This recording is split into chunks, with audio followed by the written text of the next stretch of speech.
वंदे मातरम, जय मातृभूमि, भारत माता की जय। साथियों, रामायण में एक महत्वपूर्ण पात्र था लक्ष्मण। लक्ष्मण निश्चित रूप से यदि हम किसी भी कथानक को पात्रों का वर्गीकरण करें तो उस वर्गीकरण में कोई न कोई नायक होता है। निश्चित ही रामायण महाकाव्य के नायक राम थे, लक्ष्मण नहीं थे। लेकिन एक ऐसा नायक जिसका नाम लक्ष्मण था, जिसने भारत की आज़ादी की लड़ाई लड़ी। आज़ादी की लड़ाई में अंग्रेज इस कदर बौखला गए कि हमारे इस नायक, जिसका नाम लक्ष्मण था, लक्ष्मण नायक को झूठे मुकदमे में फंसाकर फांसी की सज़ा दे दी गई। क्योंकि अंग्रेज़ों को यह यकीन हो चला था यदि यह क्रांतिकारी जीवित रह गया तो अंग्रेज़ों का बहुत बड़ा नुकसान कर सकता है। ऐसे महान आदिवासी क्रांतिकारी का आज मैं आपसे परिचय कराना चाहता हूँ। कहा जाता है कि कोई भी हीरा उसे तराशा जाता है, सोने को घिसा जाता है, जब तक उसकी चमक बाहर न निकले तब तक संभवतः उसकी कीमत तो होती है, लेकिन दुनिया तक उसकी कीमत पहुंच नहीं पाती है।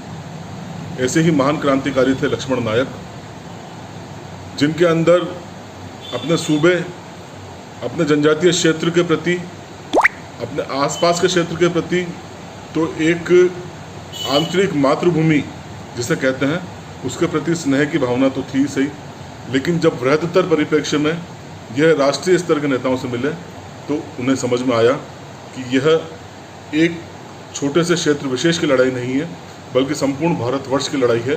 संपूर्ण भारत माता को गुलामी की बेड़ियों से मुक्त करने की लड़ाई है।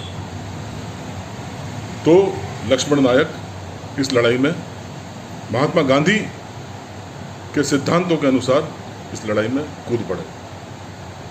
ऐसे ही महान आदिवासी नेता का जन्म हुआ 22 नवंबर सन 1899 में पूर्वी भारत के दक्षिणी ओडिशा में एक आदिवासी भूमि जनजाति एक क्षेत्र था जो कि कोरापुट नामक जिले में था, टेंटुली गुरुवा, जो किसी समय मद्रास प्रेसिडेंसी में था, लेकिन आज भी यह मलकानगिरी जिले का एक भाग है।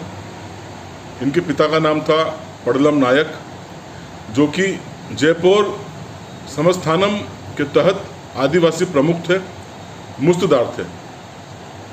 अब हमें समझना होगा उस क्षेत्र की परिस्थितियों के बारे में। जैसा कि मैंने अन्य क्रांतिकारी नायकों के बारे में भी आपको बताया, यह संपूर्ण क्षेत्र जो थे जनजातीय आदिवासी क्षेत्र थे, अत्यधिक निर्धन क्षेत्र थे, जहाँ पर लोग दिन प्रतिदिन रोजी रोटी और एक एक अन्न के दाने के लिए संघर्ष कर रहे थे। रक्त पिपासु अंग्रेज यहाँ तक पहुँच चले थे एवं वह शरीर, वह तंत्र जहाँ से रक्त की एक बूंद भी नहीं मिल सकती थी, राजस्व लेश मात्र भी नहीं मिल सकता था, वहाँ से भी अंग्रेजों ने अपनी निर्दयी, कुंठित, घृणित चालों को चलकर येन केन प्रकारेण लगाल वसूलना प्रारंभ किया। स्थानीय प्रशासन भी जो था वो भी एक तरह से वहाँ पर ब्रिटिश प्रशासन के एजेंट का ही काम कर रहा था। यही कारण था कि वह एक सरकार की सहायक कंपनी के रूप में ही थे। वहाँ के जो भी राजस्व अधिकारी थे, वन गाइड थे, पुलिस वाले थे, बर्बरतापूर्वक मासूम निहत्थे आदिवासियों से लगान वसूलते थे। लगान नहीं देने की स्थिति में यातनाएं, यंत्रणाएं देते थे। किसी भी प्रकार कैसे भी रक्त को चूसकर लगान वसूला जाए, यही अंग्रेज़ों की एक नीति थी उस क्षेत्र में। इन परिस्थितियों में लक्ष्मण नायक ने जयपुर समस्थानम के अधिकारियों द्वारा जो शोषण हो रहा था हमारे निहत्थे निर्दोष आदिवासियों का, उन तमाम लोगों को संगठित किया, संगठित कर अपने स्तर पर प्रशिक्षित किया एवं एक व्यापक रूप से विरोध की एक आंधी चलाई। निश्चित रूप से ऐसा करने पर उन्हें एक आदिवासी नेता के रूप में क्षेत्र में मान्यता प्राप्त हुई, उनका नाम होने लगा। आसपास के जितने भी जनजातीय क्षेत्र थे वो उनमें आस्था प्रकट करने लगे, श्रद्धा प्रकट करने लगे। एक संगठन की स्थिति देख स्थानीय प्रशासन भयभीत होने लगा। अब स्थिति में थोड़ा और परिवर्तन हुआ। लक्ष्मण नायक कांग्रेस के संपर्क में आए। कांग्रेस के संपर्क ने इन्हें पूरी तरह से बदल कर रख दिया। नवपुरी में जो प्रशिक्षण केंद्र था, उस प्रशिक्षण केंद्र में इन्होंने कांग्रेस के तहत अंतर्गत प्रशिक्षण लिया। कई स्थानीय, राष्ट्रीय, राज्य स्तर के नेताओं से इनको मिलने का मौका मिला। महात्मा गांधी तक से इन्हें मिलने का मौका मिला, अवसर प्राप्त हुआ।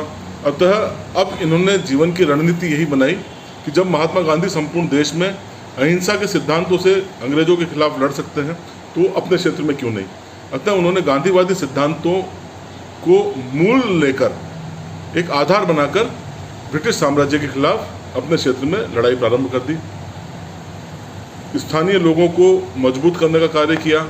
शराब से वयस्क शिक्षा की तरफ लोगों को मोड़ना, साथ ही चरखा और अन्य सामाजिक कुरीतियों को दूर कर समाज को सशक्त बनाना, ताकि यह समाज पढ़ लिख कर अपना सामाजिक एवं आर्थिक स्तर सुधार कर अंग्रेजों के साथ और अधिक सशक्त रूप से लड़ सकता है।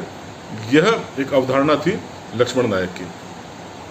1936 के चुनाव के दौरान कोरापुर उपमंडल में कांग्रेस के अभियान मिशन नेता के रूप में ये चुने गए। 21 अगस्त 1942 को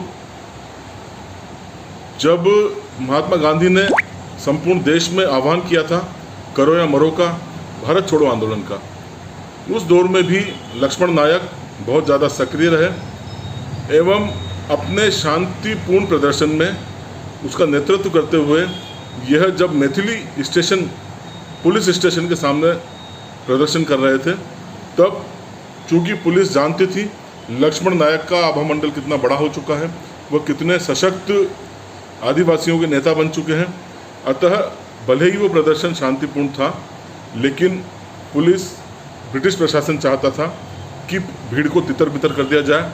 अतः शांतिपूर्ण प्रदर्शन के बावजूद भी प्रदर्शनकारियों पर अंधाधुंध गोलीबारी कर दी गई, लाठीचार्ज किया गया, जिसमें 40 क्रांतिकारी प्रदर्शनकारी मारे गए, 200 से अधिक घायल हो गए। अब स्थिति बिगड़ती देख अंग्रेजों ने और अधिक कुंठित घृणित चाल चली। लक्ष्मण नायक को हत्या के एक झूठे मुकदमे में फंसा दिया गया। 13 नवंबर 1942 को इसी हत्या के षड्यंत्र के तहत उन्हें फांसी की सजा सुनाई गई एवं 29 मार्च 1943 को बेरहमपुर में जेल के अंदर इन्हें फांसी के फंदे पर लटका दिया गया। इस प्रकार भारत देश की आज़ादी के लिए हमारे ये महान क्रांतिकारी ने अपने प्राणों की आहुति दी एवं एक जननायक, एक लोकनायक बनकर भारतीय इतिहास में सदा सदा के लिए अंकित हो गए। मातृभूमि सेवा संस्था ऐसे महान स्वतंत्रता सेनानी, महान क्रांतिकारी, महान बलिदानी को कोटि कोटि वंदन करती है, नमन करती है। जय भारत, जय हिंद।